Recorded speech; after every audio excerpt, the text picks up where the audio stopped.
Are you loving the First Class Live show? Then join our private Patreon community.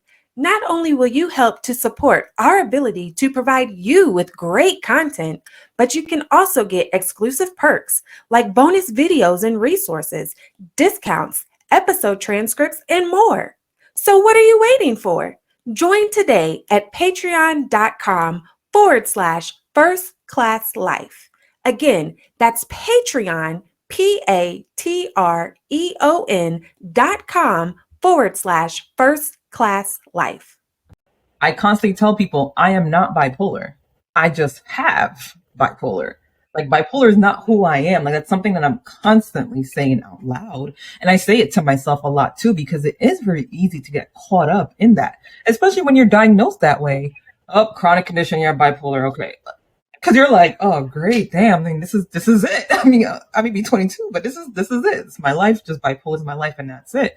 And I've talked to other people who have mental health diagnosis, and they do feel that way too when they go to, like, sometimes some doctor appointments or what have you. And it's not every clinician, but it's the way people are being diagnosed. It doesn't help, because then now you're like, oh, dang, this is just who I am. So I'm very big at addressing that. So that's number one. Number one is really just affirming and recognizing who I actually am.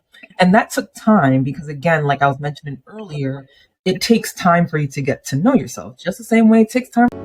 You're listening to the First Class Life show hosted by Lindsey Vertner, a holistic personal development show for high-achieving leaders who desire to maximize their impact while creating a life full of purpose, fulfillment, and happiness.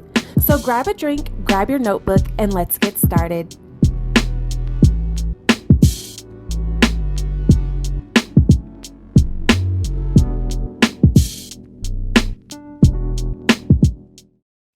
Hey, world. Welcome back to another episode of the First Class Life Show with your host, Lindsey Vertner. And I'm super excited for today's guest, the lovely Glenda Lezeau. And you already know how we do on this show. We're going to hop right into the conversation because you can read the show notes, you can read the description, you can do all those good things on your own time. We want to get to the gems, okay?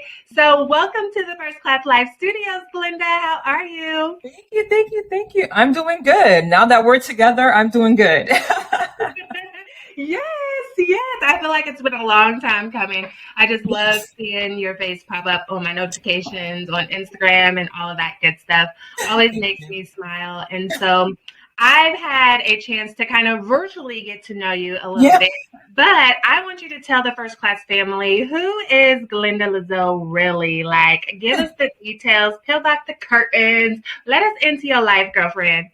All righty. Well, I'm an ambivert. I got to start with that. For those who don't know what an ambivert is, a mixture of extrovert and introvert. And the reason why I have to say this is my personality can fool people.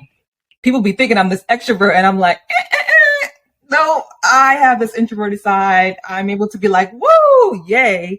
But I have to do my introvert duties as well. So don't get fooled. My personality, y'all, I have an introverted side, and that part is really important. I'm also Haitian. That's just probably one of the most important things that everybody needs to know. I'm Haitian, all right? And I'm such a proud Haitian. I was born and raised here. My parents came from Haiti, and I'm always repping my culture. I listen to compa every day, and compa is one of the genres of Haitian music literally every day, like right before this podcast. All right, where's my compa as I get ready?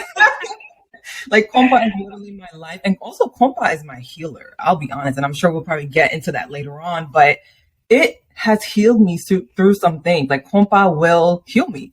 It's just what it is. And I always have a joke. I tell people, you need to find your compa. Whatever that means to you, find your compa. So we talked about me being Haitian. Again, it's so important. Aside from that, I'm a pretty silly individual. I love to laugh. I love people who can make me laugh. I love people who I could be silly around. Like, if I can act a fool, I like to act a fool. Not too crazy, don't worry. I'm not too crazy. But I just Mr. Ratchet, okay?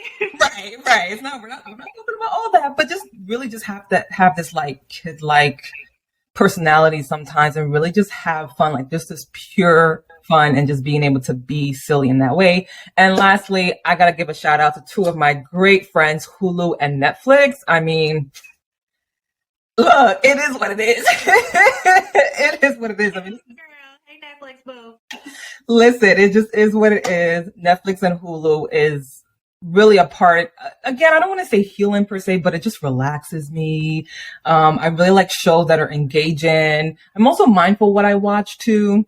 But I do love some documentaries. I mean, I could go on and on, but Netflix and Hulu play an integral role in my life.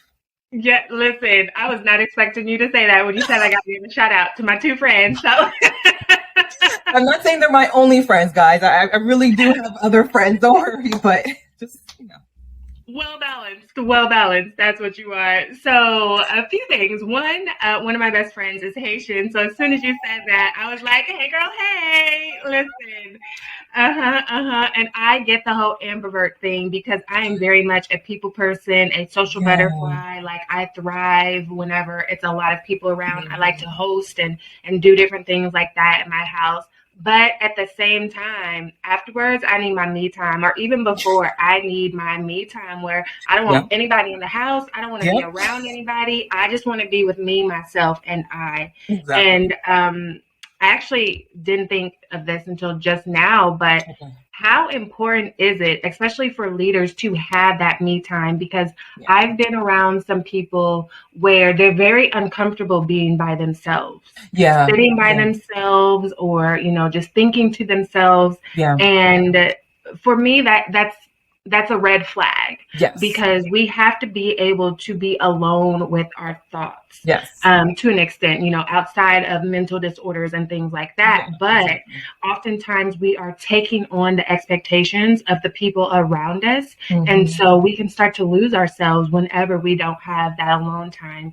So tell us like the importance of having that alone time as a leader. Yeah. So before I get into that, I kind of want to touch on what you said, because I found that some people who have trouble being alone, either it's society, because society kind of makes it seem like, oh, don't go to the movies alone. You're a loner. Oh, is she eating dinner by herself at this restaurant? Right. So society is part of it. But two, I noticed a lot of like true extroverts have trouble spending time alone. And so it's tricky because as a true extrovert, you really, I don't even know how to explain it because I'm not fully there, but extroverts really, they need and crave that connection with people. And so it can be hard for them to separate from that, because if they're doing the opposite and spending time alone, it's kind of like, oh my gosh, something is missing. So I think it's especially important for extroverts to kind of force themselves to spend time alone, because if you're an ambivert or introvert, oh, we got that down pat. We're just like, no, I'm gonna see you later. Like this, you don't have to explain it to us. So I think extroverts especially need to be mindful of that. And so generally speaking, why is it important for you to spend time alone? You nailed it. It's important for us to be with our thoughts. It's important for us to also build that relationship with ourselves. A lot of times we're so focused on building relationships with others, which is important. I'm not saying it's not, but how can you be your best self if you don't even know who you are? And so the best way to know who you are is by spending alone time, spending time with yourself. Same when you're dating someone. If you really want to get to know them, you can't just be like, all right, see you when I see you. No, you're making intentional efforts and you're saying, all right, so let's go on a date on Friday. Hey, what are you doing Tuesday? Like, you're spending time with just them. You're not spending time with them and your friends all at the same time. I mean, you could do that too, but if you really want to get to know them, it has to be this one-on-one, you're doing things together. And we need to do that with ourselves as well. That's so important. You know what that makes me think of? Whenever you see the single people that are hopping from person to person to person to person to person, they got like a new boo every other week, or that person that just got out of a long-term relationship and all of a sudden they're hopping right back in. It's like, wait, y'all just broke up 2 seconds ago, like literally yesterday, and you're already on a date. And I know everybody moves at their own pace, but I think it's important, like you said, to date yourself. Yeah, it's very important. Ooh, man. And it's hard to do if you're not accustomed to doing it. And I think that's why some people don't do it, because it's so much easier for someone else to ask you out on a date. Oh yeah, sure, I love going out to eat, right? It's so much easier to do that.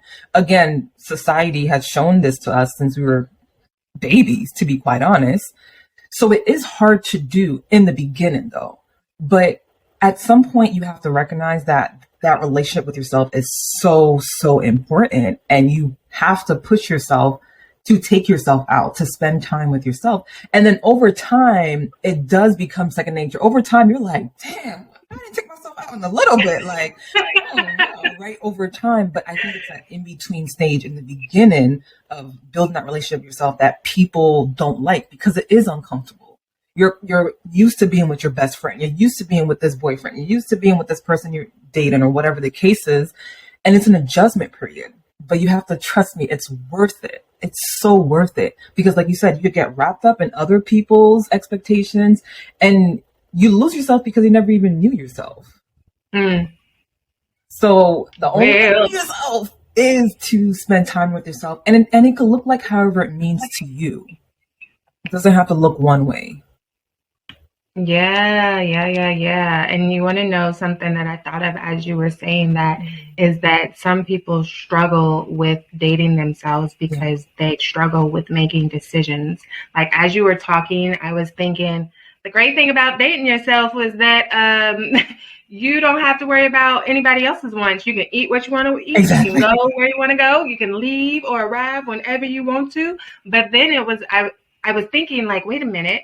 There are some people that would struggle with that because either they're indecisive or they're always doubting their decisions. Yeah. And so I think that plays into a whole nother piece as well that, wait a minute, I need to be comfortable in my decisions. And I have to know that also my decisions and my opinions are worthy. And I think that can be a struggle with people that struggle to be by themselves and date themselves. Yeah. And that makes sense to me, right? Because if you're struggling to be by yourself, then you're most likely dealing with some insecurities. You're most likely dealing with confidence issues.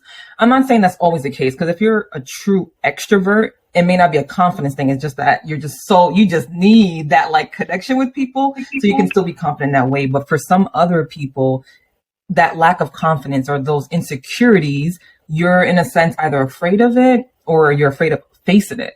Therefore, because once you spend that time alone, it's going to come up. I mean, you can't.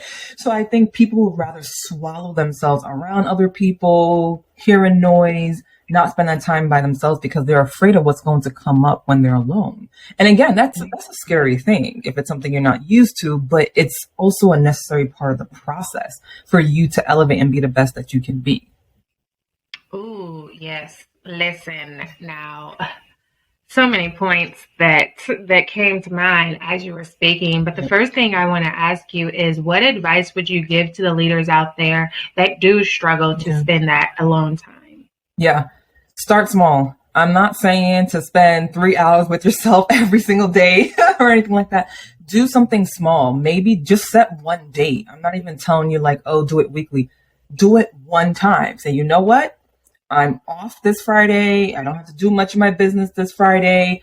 Do something yourself. And it could be something as small as like, let me just go to the park by myself and have my headphones on, listen to my favorite music and spend time with myself and go get some ice cream and eat the ice cream by myself. It could be as small as that. And then what I'd recommend is if you can also start with smaller increments per day. So maybe it's 5 minutes per day. Maybe it's when you wake up, instead of jumping to the phone or jumping to the laptop, it's okay, let me put the timer on 5 minutes, just me, myself, and I. And that could look like whatever it looks like to you. But try for it to not be electronically related. I'm not saying 5 minutes on Instagram. No, I'm saying like literally like just you, yourself, and I. It could be meditation. It could be playing a game that you enjoy playing. It could be staring out the window and practicing mindfulness and just spend time with yourself for those 5 minutes. I love it. And that can fall into a form of self-care as well. 100%. Having that alone time, because self-care is not selfish. 100%. And also, how can you know what self-care practices works best for you if you don't know yourself? That's the thing. I think a lot of people now are like, oh, let me find out what Beyonce's self-care is because I'm going to do exactly what she does. I mean, yeah, you could be inspired, but what works for her may not work for you.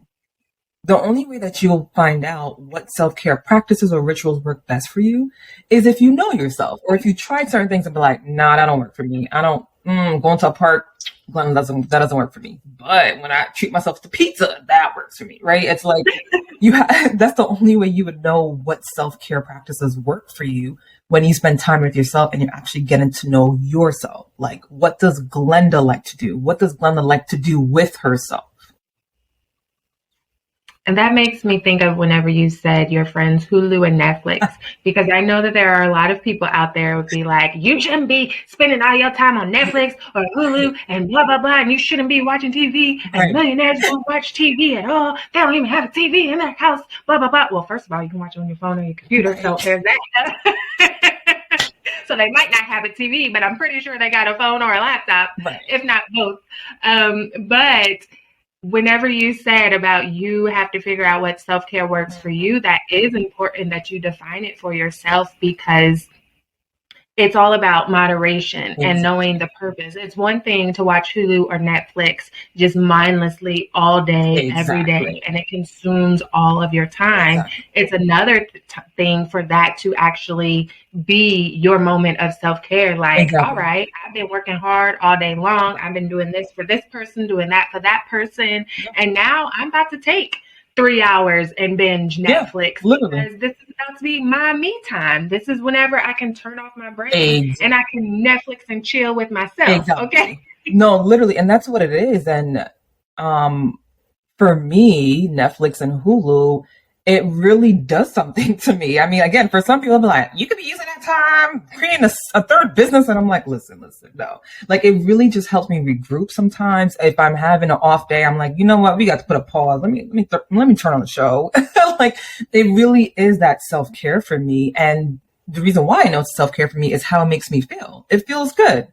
Now, like you said, I'm not like not doing anything in my business or like canceling plans with all friends because I'm like, I'm busy today. I'm busy. Every week I'm busy because I'm like, I'm watching Netflix. No. But like, for me, it makes me feel good. So why should I force myself out of it? Mm-hmm. When it helps me regroup. Like you said, it helps me like, all right, I don't gotta think about this for a second. Like, let me just focus on whatever's going on in this show. So I love watching like comedy shows too. So then I'm like laughing, and laughter is great. So I'm gonna keep doing Netflix and Hulu. You and me both. I was just watching Hulu on my lunch break. See? Yes. I don't like to work when I'm eating because I really love food, and I feel like I'm not enjoying my food as much when I'm trying to work. Yeah. And so what do? I like to watch stuff while me I'm too. I do the same thing. Let me put on a show. I do the same thing. And turn my brain off. Exactly. We all need those moments, those things. So what are some ways that someone out there can help to identify what self-care routine works for them? I know we said, spending that alone time, but what are some other tips that they can, put into action? So unfortunately, it's trial and error, to be honest. I mean, it's really hard to know what's going to work for you until you try it. So I would say if you are listening to someone else, they're telling you what they do for self-care, maybe you're Googling things, start off with the ones that automatically resonate with you. If you're like, ooh, I never thought of that, try it. Doesn't mean it's going to be great, but try it. So it's, again, at least I don't know a formula. You have to try it, and then you think, do I like it? Do I want to continue? Let me give it another shot. And then that's how you figure out what works best for you. Yeah, I like it. And another thing too is to, ask yourself what makes you happy. Yes. What relaxes you? What brings you peace? What brings you joy? And it's very important to point out, I think, that you are mindful of the activities that have nothing to do with anybody else. Exactly. Only you. Exactly. Yeah. And don't get me wrong, there are some self-care practices that you can do that can involve other people. Like, for example, if going to the spa is your thing, you might go with your friends or you might go with your cousins. So it can incorporate other people, but you want to make sure you have self-care practices that's just you. because then it defeats the purpose if all your self-care practice is always with your friends. I mean, that defeats the purpose. But it's okay if sometimes it does involve friends, but you have to have those solo ones. And also keep an open mindset, because if you're someone that's not used to incorporating self-care practices into your life as a whole, or you're not used to spending time alone, even the self-care practices that you like may still feel like a drag. So don't just you just have to know yourself, but don't do it once and just completely give up. Try it a few times, because you may not like it for the wrong reason. It may be you don't like it because of the fact that you're spending time alone and not with your friends going out here. So just be mindful to have that discernment when you're trying it out. Do I not like it because it's just really not aligned with me? Or do I not like it because it's the fact that I'm spending time alone? So that is a good point. And I like that you brought that up, because I love to listen to music. Depending on what type of mood I'm in, I got a playlist for that mood. I like to listen to it when I unfortunately clean. I like to listen to it in the shower. I definitely like to listen to it in the car, things like that. But I noticed, I think it was one day last week or sometime within the last few weeks, I just kind of was in a funky mood. I wasn't angry, I wasn't sad, but I was just kind of blank, and nothing was working. I put on music, I wasn't singing, I wasn't dancing, which is very unlike me. But none of my playlists or anything were working to kind of pick my mood up, and I was just Now, to go to your point about whenever you're first trying to incorporate self-care and things like that, if my situation that I just described happened to you on that first time, and then you write it off oh, it didn't work. It's not that it didn't work. It was just you had a moment, and maybe you need to try it again. I'm still not sure kind of what was going on with me in that moment, but I just had to eventually turn the music off, and I don't remember what I did after that, but the next day it was back to okay, music, hey, where we at? No, it happens. So funny enough, I feel like I've been in a funk too lately, so that's interesting you mentioned that. But to go to your point about how nothing was working, my therapist actually talks about that. She was just saying you know what, Glenda, you need to have a toolbox, right? Have all these things in your toolbox. Obviously, this is figurative, not physical. Unless, hey, if you have a figurative toolbox and you have tools for mental health and for self-care and it's physical, I mean, hey, please, by all means, that's great. But she was speaking figuratively, and she was you know what, Glenda, you may have this tool for the prostate, you may have this tool for anxiety, you may have all these tools, but she was and sometimes none of it works. That's just the human brain. That's just what it is. And sometimes we don't even have an explanation, like you said, but it's not uncommon. And I know that's frustrating, but it's all you can do is do your best, right? You did your best, you put on your playlist, and it wasn't working, and you're okay, this is not working. Let me just sit with myself and validate this funk. I'm in a funk, and that's okay. And just trust that you will find a way to get out of it. Ooh, I need for all of the first class family that's tuned in right now to repeat that. I'm in a funk, and that's okay. Validate it. And that's okay. And trust that you will find a way out. Even when your mind is no, I'm not, this sucks. No, just keep telling yourself you're going to find a way. That's important. You will find a way out, because it's definitely key to not sit in the funk forever and ever and ever and ever. Allow yourself to feel the emotions and then build a bridge and slowly climb out. And my therapist talks about that from a depressed state standpoint, because she was saying, and she has said this to me before, she was Glenda, don't let the depression go deep and deep, and it's quicksand, and you're just sinking deeper and deeper into quicksand. Because what happens, I mean, I've never experienced that, but we all know the deeper that you get into quicksand, the harder it is to get out. That's the same for depression. That's the same for depressive states. It's the same for low moods.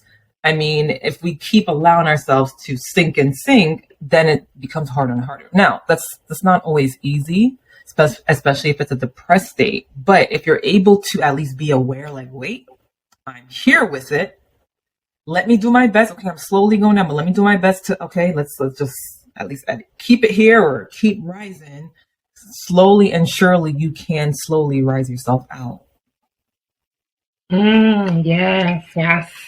I love everything that you just Thank you. shared. And I noticed that you've been mentioning therapy, Hmm. and there was something that you said earlier that kind of caught my ear, where you said, sometimes we might be afraid of what it is that we'll Yeah, find or that we'll yeah, uncover when we sit with yeah, ourselves. And I know that some years ago, you uncovered something about yeah. yourself. So share with the First Class family a little bit what that was and what that journey looked like. Yeah, so I'm gonna take y'all back to 2011. So May 2011, I graduated from college. I'm proud, like best day ever. Graduation was fun. It was just like literally, there was like literally a inflatable beach ball that was being thrown around, and we were hitting it. I'm like, yeah, awesome. I'm about to be a real adult. All of that. It was great. Felt great. Parents proud. Everyone's proud. Everyone's doing well. So I'm thinking that, okay, this is like new beginning. This is the start of my like real adulthood. And that's not quite what happened. So November 2011, I had a major psychotic breakdown. Um, Mm. it's, I've had mental health issues a good 7+ years before that, but I was in denial and wasn't doing anything about it. So I would just keep sweeping it under the rug until my mind, body, and spirit was just like, Glenda, we don't know how else to alert you about this. So I ended up having a psychotic breakdown. And so what that means is I was experiencing visual hallucinations, auditory hallucinations, delusions, paranoid thoughts. I mean, I lost all perception of reality, all complete perception of reality. I was not myself. My family couldn't recognize me. I was kind of just pacing up and down, having these symptoms. I wasn't eating, I wasn't drinking, nothing. And so it was so bad that they had to call 911. I was rushed to the hospital, but I wasn't admitted to the hospital. And then I kind of started feeling a little bit better and then relapsed. And then the same thing happened again. And this was within under a week. And then I was brought to the hospital again. And that's when I was actually admitted into the psychiatric unit. And that's when I was diagnosed with bipolar. I know that was so heavy. It's always I'm trying to give like a general overview. But that's what happened. Do you want to be surrounded by other high achieving women who are working on their goals just like you? Are you looking for your circle that's passionate about their own growth yet still wants to see you shine? Do you desire to be supported through collaborations and connections instead of competition? Then Cowork and Chill is your place to be. Cowork and Chill is a hybrid of virtual co-working and virtual networking. It's a community of women who are striving to build living legacies.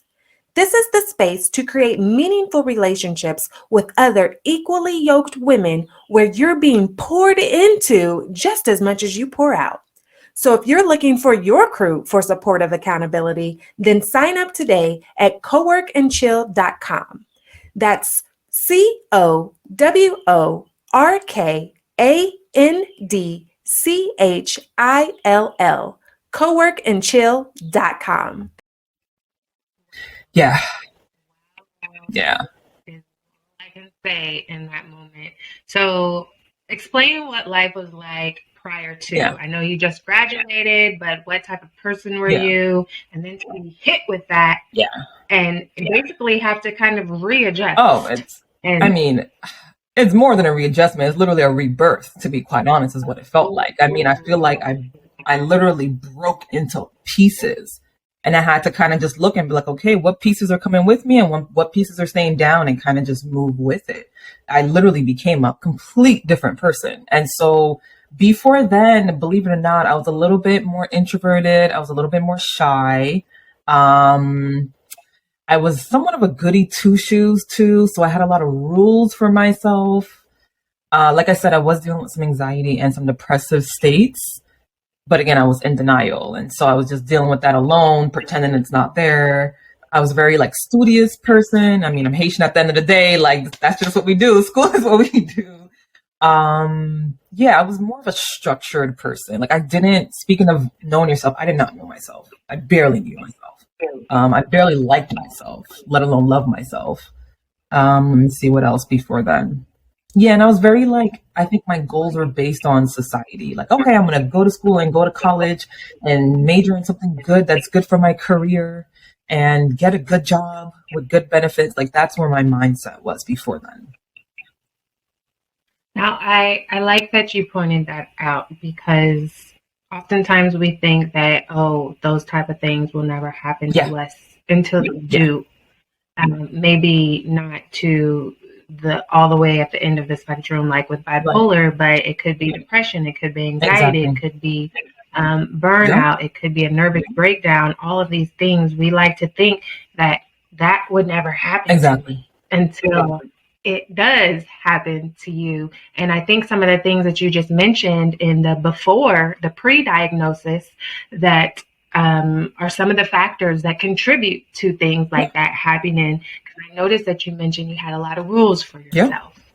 And then you were had your goals based on society standards. In other words, you were trying to live up to the expectations and the goals of everybody else except you. And you mentioned you didn't even really know who you were. So you don't know who you are. How can you set your values? How can you set your goals? How can you know what you want? How can you know what self-care is for yourself, like we mentioned earlier? So I like that you pointed that out. And then whenever you heard that diagnosis, like what was the first thing that popped in your head? So let's first talk about how they said it to me, because it was just unacceptable. I feel it was not a very empowering message. It was just a very, all right, so you've been here for a few days. We've been observing you. You have bipolar. You have this is a chronic condition.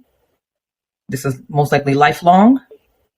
You know, go to therapy, make sure you do what you have to do. Like that's how it was a very like disempowering. And then the thing that stood out to me was chronic. I was like, because let's just put it into perspective. I was 22 years old. I've never been majorly sick, never been hospitalized before. The most sick I would get is like I have a cold as a kid. That's it. And so I'm sitting here at 22 thinking my life is about to start, and you're sitting here telling me I have this chronic condition. It's just lifelong. And I'm just like, chronic condition? What does that even mean? Like, you know what I mean? It's like chronic, you hear the word chronic, it just sounds so intense. So originally I was just like, chronic condition, I'm only 22, what does this mean? And there was nothing like, don't worry, you can still be successful, you can still do nothing. It was this chronic condition, lifelong, good luck type of mentality. So that was initially. And then afterwards, there was someone who I was hospitalized with. Like, we were pretty close while we were on the unit, as close as you can be in a small period of time. But like, we would like talk. And so he was like, hey, how did your meeting go? And I was just like, well, they said it was bipolar and it's chronic. And then he was like, oh, don't worry about that. You're going to be fine. And I was like, I started like crying, and I'm just like, oh my gosh, what's this mean? And he was very like, oh no, you're fine. Like, you're good. You're good. Don't worry about it. Like, but it helped. So once I got over that hurdle, then I was in this very empowering stage. I'm like, you know what? I'm not letting any diagnosis stop me from being who I need to be. Like, I was very empowered. Like, all right, bipolar, I'm going to conquer you. Like, I had a lot of time to actually self-reflect, which is probably the first time in my whole life, like a healthy self-reflection. Let's put it that way. And so from there, honestly, I can say that diagnosis and that psychotic breakdown was actually a blessing for me, because it made me realize the importance of my mental well-being. It made me make a pact with myself that I was going to embark on this mental wellness journey. And I also recognized the unhealthy relationship that I had with myself. And so I told myself, you're gonna go on a self-love journey. I know you don't know what that means. You don't know what's loving yourself. You're gonna do it. And this is all in the psychiatric unit. That like I finally was like, yep, all right, so this is what we're doing. You just said so much, and it was so good. Hopefully, all the first class family that is tuned in right now is taking notes. I hope so. If they weren't, luckily they can go back and listen to the replay, right? And so there were so many points that you mentioned that like we could go in any direction, and so. One thing that you said about, you became empowered and you were like, all right, who do I want to be? What type of life do I want to live? And I think that's important to point out, because oftentimes we can get labels, and then we define ourselves by the labels we've been given by somebody else. Exactly. And it's like, now I got to live up to this label. Exactly. And that's definitely the case a lot of times with mental Mm-hmm. health labels, or, you know, disorder labels or disability Exactly. labels. It's like, all right, I'm paralyzed. And it's like, no, you're not Right. paralyzed.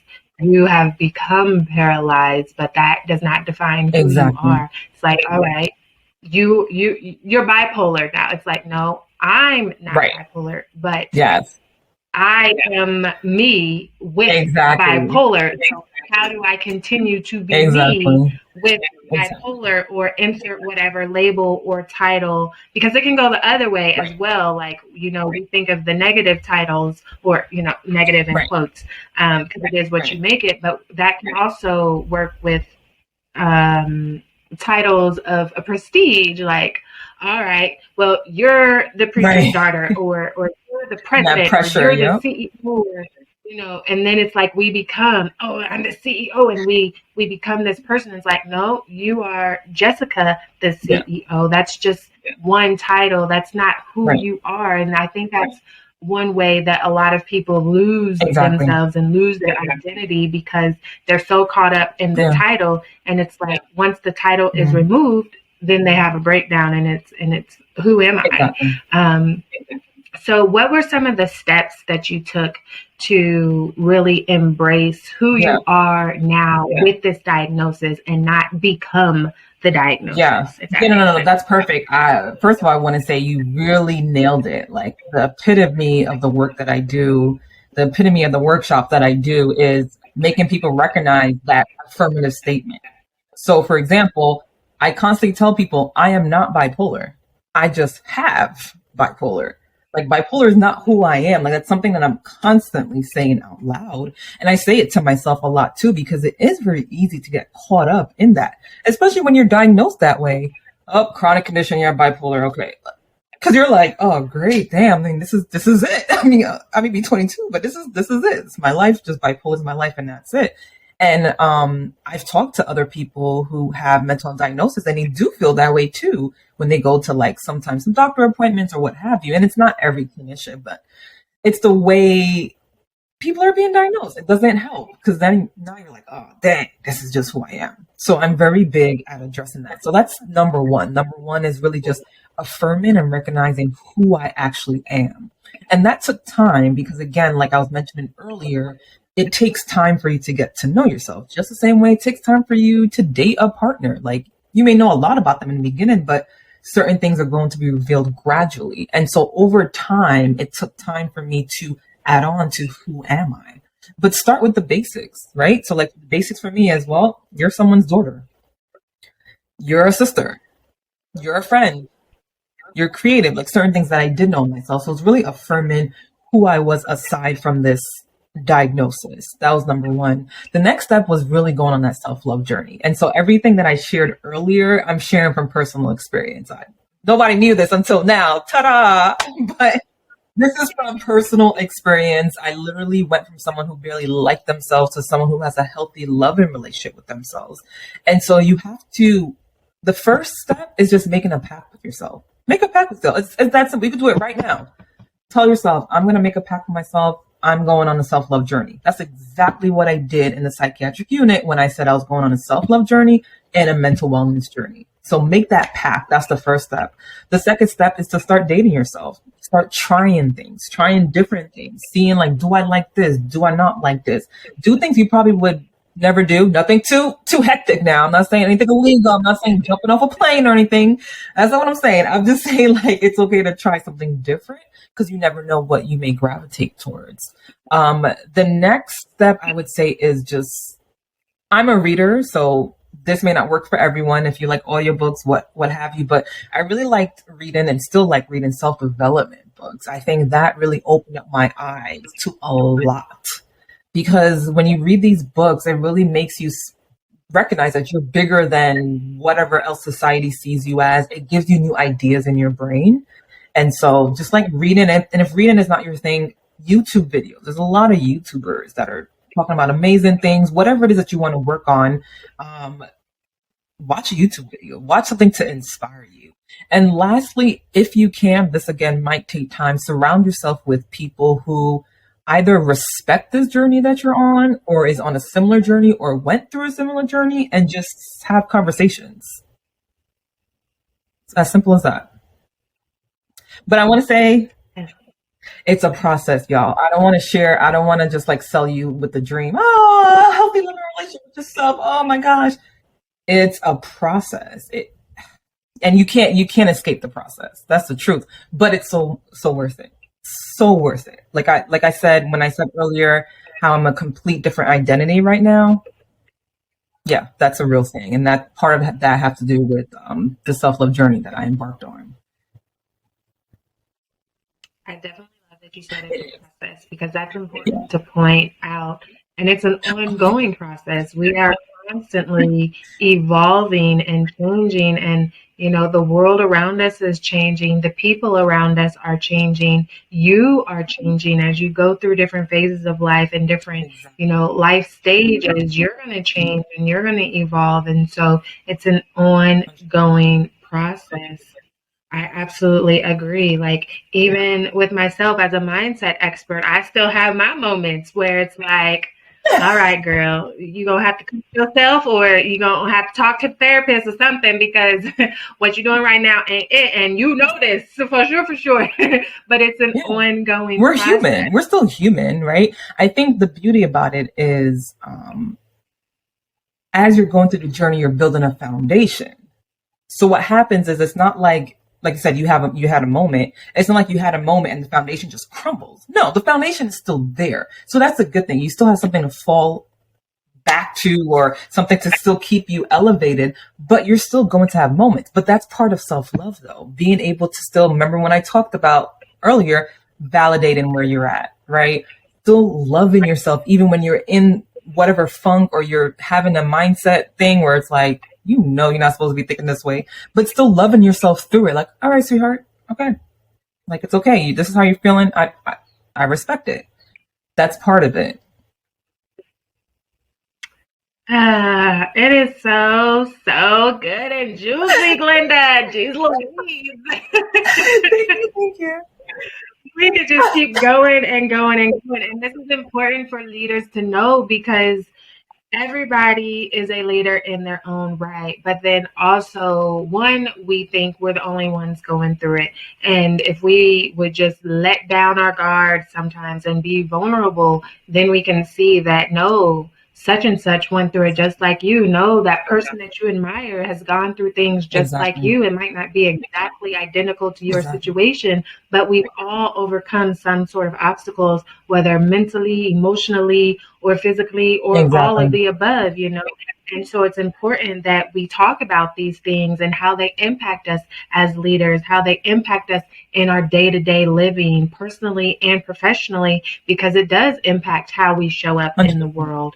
No matter how we're showing up or who we're showing up with, it impacts us at all the levels. And so we have to understand that, other people are dealing with some of these same things, and we have to lean on one another and encourage and support one another. So thank you for talking. Of course. And I also want to note, so here's the thing. This is an interesting perspective, but we're just gonna dive right into it. If this is y'all first class, so y'all with me, right? Real and uncut, okay? Give it to us. So, this very traumatic thing happened to me in 2011. I had the psychotic breakdown. I'm hospitalized in the psychiatric unit. And some people may perceive that as like, oh my gosh, wow, that's a lot, right? Oh my gosh, that sucks. But here's the thing. In some ways, I'm actually lucky that it happened that way. And here's what I mean by that. The way it happened, I saw it exactly for what it was. There was no question that I needed to start working on my mental well-being. There was no question that I needed to start self-love journey. There was no question that I needed to shift from where I was before and needed to rebirth myself. It was very obvious, ooh, child, you done had a full-blown psychotic mental breakdown, and you in the psychiatric unit.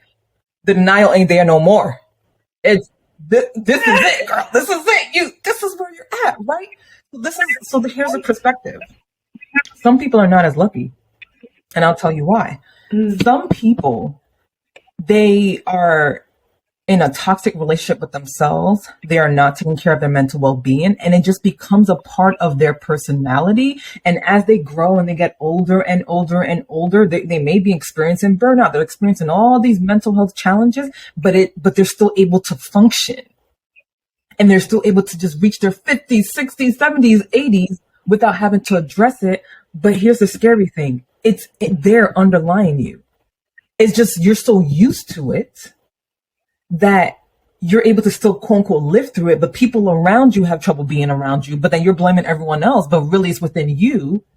And so that is a dangerous space to be in, because you could reach in your 50s, 60s, you blaming everybody else around you. No, Glenda, you're the problem. No, you're the problem, but you don't want to listen because it's the mental health issues are already just a part of you. You're still able to function. Oh, I'm fine. I don't need no help. This and that.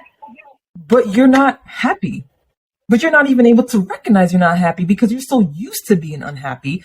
And again, unfortunately for you, you didn't have a breakdown for you to wake up and be like, oh, snap, I need to really work on this. That's a scary place to be in. And so I'm saying this to say, if there's someone watching here like, oh, well, I'm not like you, Glenda, I'm fine, I'm this and that. Can you please look deeply within yourself? Can you just sit and just be honest? Because you literally... You want to be the best version of you. You want to be in the space where you're aware of the thoughts, you're aware of the symptoms, you're aware of the burnout, you're aware of self-care. Not it becomes a part of you to the point where you're getting older and you can't even see it, and everyone else around you, it's hard to be around you, then you blame everybody else. You don't want that. You can't live a fulfilling life that way.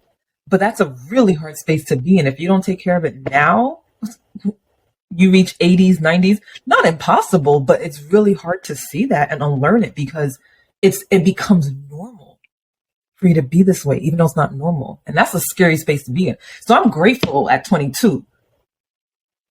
It was very traumatic. I wish I would have learned a different way, but I'm grateful at 22 it happened and it was obvious enough for me to be like, ooh, okay, we need to work on this. Yeah. Ooh, thank you for sharing, because let's just clarify, that is not living a first class life. And if you're tuned in, we want everybody to create their own first class life. And I think that's so important that you pointed that out, because we can become comfortable in our chaos, that we don't even remember what a non-chaotic life looks like, whatever that chaos is for you, whether it's mental health or whether it's a toxic relationship, like that becomes our norm. And so we go through day to day living our lives as our normal. And so then when somebody pops up and they're completely different, you're looking at them sideways like, what's wrong with you? And it's like, no, boo-boo, what you got going on with you is not normal. You have just normalized it for yourself rather than addressing it and moving out into, that healthy space, because normal looks for everybody, but we'll say unhealthy and healthy. And so I'm so glad that you pointed that out. Woo, Lord, y'all don't have to watch all these replays. Okay. And I see that a lot, especially with leaders. And I'm not even going to get too deep into this, but just like when I've worked in like corporate spaces, when I worked in just different spaces, period. A lot of these leaders, I'm just sitting there looking at them like, no, something ain't right. This ain't. Something's just not right. Something's not right. Like, it's like, and then these leaders, some of them are like, either middle-aged or so. And I'm just like, I just have a lot of questions. Every time I see them, I look at them, I'm like, when did this start? Like, I just want to have a conversation. When did this start? Because there's no way it just started yesterday. This has been blooming. And it's like you looking at everyone else, all your employees, like, we're the problem. And it's like, no. Mm-hmm. Yeah. You got to check yourself before you wreck yourself, okay? Look, we have been having a great conversation, and I think that it is a good time to play a little game that I like to call First Class Favorites. Let me pull up my timer. And it's a real easy game, okay? How it works is I'm going to say da da da, and you're going to fill in the blank. What is your favorite? Fill in the blank. But the catch is you only have 10 seconds to answer, all right? And because we like to have fun on the First Class Life Show, If for some reason you missed the buzzer, everybody that's tuned in has to penalize themselves in some way, whether that's taking a shot, hashtag no judgment zone, or whether it's, if you're a gym rat doing an extra burpee or something. You define what the stakes are for you, okay? Oh, no. Yeah, so I'll start you with the Please. easy one. What is your favorite Purple. color? Go. Ooh. And with 8 seconds to spare, right? Probably even 9. Right. By the time I looked at it, it was 8. Purple. I like it. See, Yeah, that wasn't too bad. I'm nervous, but that first one wasn't too bad. Mm-hmm. What is your favorite season of the year and why? Spring. Go. Oh, and why? Not too cold, not too hot. Okay. We'll take it. Spring. Spring's all right, except when allergies are kicking in, Spring is definitely a bipolar season for me, okay? Like 1 minute it's freezing cold, the next it's hot and humid and wet and all kinds of things. It's like, I don't know how to dress for the day. What is your favorite song, artist? Oh, I don't have one. Anything compa related. If you had to pick one song, what's your favorite? Okay, song? fine. Lakay by Tabu Combo. Lakay by Tabu Combo. Yeah. Did I say that right? Okay, you're going to have to send that to me. I got you.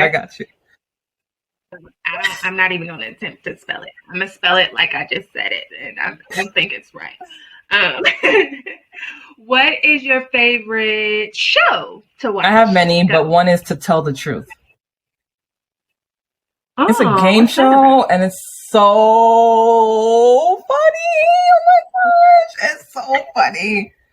It's just funny. So much culture. It's just hilarious. On Hulu. Got it. I'm gonna look that one up. Add it to my to watch list. You said Yeah, that's To on Tell Hulu? the Truth. Okay. And what's his name? Is it Anthony Anderson? Is that his name? I don't know. Depends on who you're talking about. Blackish, the dad from Blackish. Okay, I was just want to triple check, but yeah, he's the host. Yeah, and it's like him and his. Okay. You just gotta watch it. Him and his mom, like his mom is part of it too. Look, but that's my show. It's a game, like I said, it's a game show, but it's so entertaining. Oh gosh. Yes. I'm gonna check it out. Let me know how you like it when you check it out. What is your favorite? Okay, I will. And y'all let us know in the comments as well. Check it out. Okay. First Class family, let us know. What is your favorite book? Go. I can't say, but I'm gonna say my book, Letters to My Bipolar Self. Wow, Letters to My Bipolar Self. Yes. And what's your favorite place to travel? Go specifically. Anywhere with a beach. I don't know. If you had to pick one. I can't choose because a lot of these places I haven't been to yet. That's it. Yeah, y'all gotta take a shot, do a burpee, run an extra lap or something, because she missed that one. You're not thinking something. What's a beach that you have been to? I've been to some Florida beaches. I've been to Labadee Beach in Haiti. I've been to a few beaches in Haiti. Don't ask me the name because I don't know.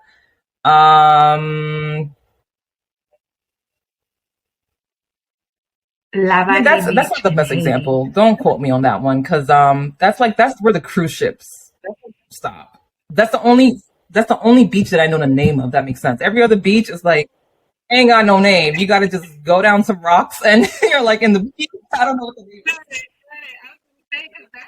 Fancy and fun, like Labadee. Yeah, no, it's some people may not even like want to fully consider it legit because it's just a cruise ship. It's Royal Caribbean's area. But yeah, but I've been to some other beaches. Oh, Calico Beach. Oh my gosh, in Haiti. Yeah, it's a beach club in Haiti. Oh man. Wow. Send me that one, okay? What is your favorite activity to do to relax? Watching my best friends, Hulu and Netflix.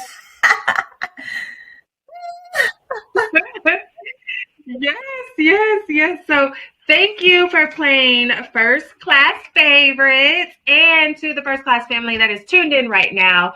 If you are a member of our private Patreon community, then you already know the deal. You will have access to this ongoing, uniquely curated list of First Class favorite things, okay? So book, song, place to travel, and relaxing activity are all developed by our phenomenal guests here that come on the First Class Live show. So that's why I was like, you're going to have to type that to me so, I see. so it can be on the ongoing list. Yes. And if you want access to that list, all you have to do is click the link wherever it's at and subscribe and become a member of our private Patreon community. Okay. So You're thanks for welcome. playing. I have another question for you.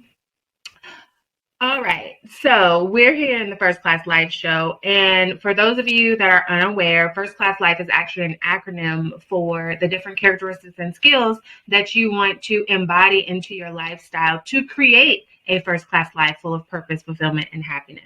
I'm not going to go through what all of those factors are right now, but if you want to know, you can do two things. You can either go listen to the very first episode of the First Class Life show where I explain them all in detail, or you can head to firstclasslifeshop.com and buy the book First Class Life, 10 Key Factors to Create a Life Full of Purpose, Fulfillment, and Happiness, okay? But meanwhile, lovely, lovely Glenda, tell us, which key factor of First Class Life do you resonate with Thankful. the most? I'm really big. Ooh, Yeah, I'm really big on gratitude. I have multiple gratitude practices, actually. Usually one in the morning, one at night. The one at night, I attempt to do it every single day. You know, there's some days where it's like, whoops. I usually do it every single day, and the one in the morning is usually Monday through Friday. But yeah, gratitude has been a very, very big practice that I picked up ever since I went on this self-love journey. Like, that was one of the things that I picked up, but in the beginning it wasn't consistent. It would be like, okay, I have this gratitude journal. Then like years go by, like, girl, where's the gratitude journal? What's going on? You know, it was inconsistent for a while until I was like, no, this needs to be consistent. Like, it needs to be consistent. And so I could honestly say I've been consistent for a really long time now with my gratitude practice. And it's great. There's a lot of studies that show the benefits of gratitude.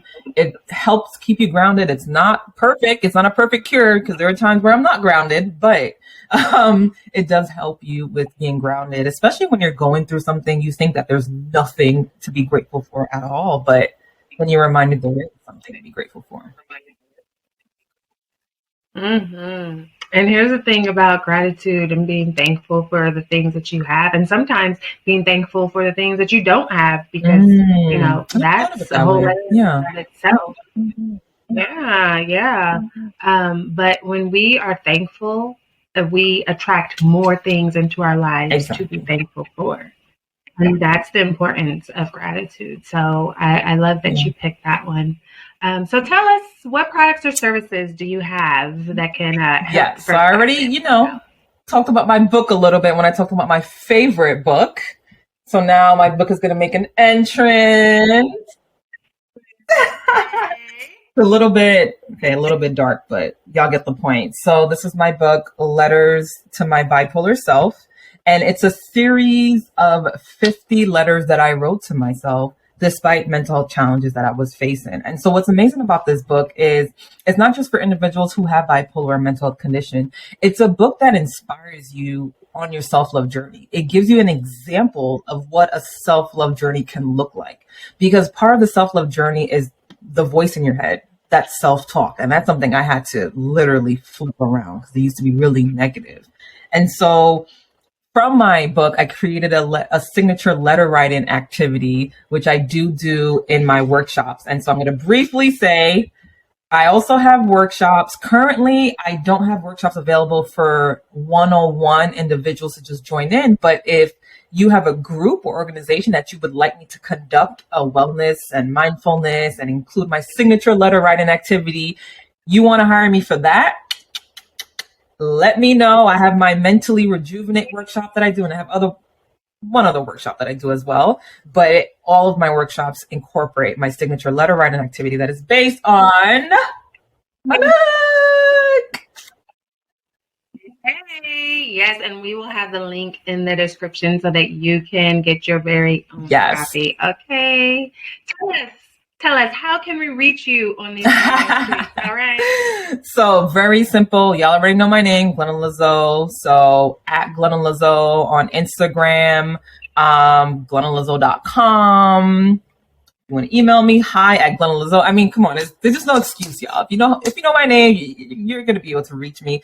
I am going to give you a little bit of a tidbit, depending on when people will see this show. I'm in the process of rebranding, actually. And so I have my Rasin from Bipolar Instagram, which was solely mental health. And then I was doing Glenda Lezeau as like self-love. So now I'm branding and putting everything together. And it's going to be this whole mind coaching type of thing that I'm doing. So follow me on Glenda Lezeau, because that's going to be the active one. Mm-hmm. And for the audio listeners that are tuned in, that is Lezeau. Thank you for that. Okay? Thank you. I'm sorry. No, it's not as phonetic. So yes, that was good. Mm-hmm. So thank you for being an amazing guest and dropping all of those gems, because this is definitely one to rewind and listen to again, because it is so important, as leaders, that we maintain our mental health so that we can be on top of things and we can be aware whenever we are starting to fall into that quicksand, and be able to pull ourselves out, or if we're unable to do it ourselves, get the support or find the support to help pull ourselves up out of that quicksand, whatever it may be. So thank you. And thank you, First Class family, for tuning in for another great episode of the First Class Life Show. You already know what to do. Hit the link and become a member of our private Patreon community, because you'll be able to get more bonus footage from the lovely Glenda Lezeau, as well as access to some other great perks. So in the meantime, I know you could be doing anything else in the world, but you are here with us, and we are forever grateful. So go out there and continue maximizing your impact and creating a life full of purpose, fulfillment, and happiness, because why? You deserve it. Bye. Thank you so much for having me, Lindsey. Thank you for everyone tuning in. Unfortunately, all good things must come to an end. But please be sure to subscribe to the First Class Life Show.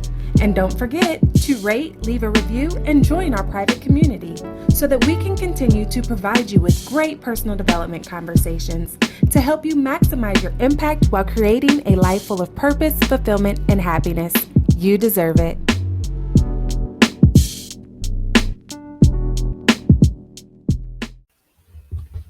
Looking for amazing products to help boost your first-class lifestyle? Then head over to firstclasslifeshop.com, where you can treat yourself to personal development books and workbooks, lifestyle affirmation cards, adult coloring books, mugs, notebooks, hoodies, t-shirts, leggings, and more. All products were designed to help you master your mindset, walk in your purpose, and live your first-class life, because you deserve it. So treat yourself today at firstclasslifeshop.com. Again, that's firstclasslifeshop.com.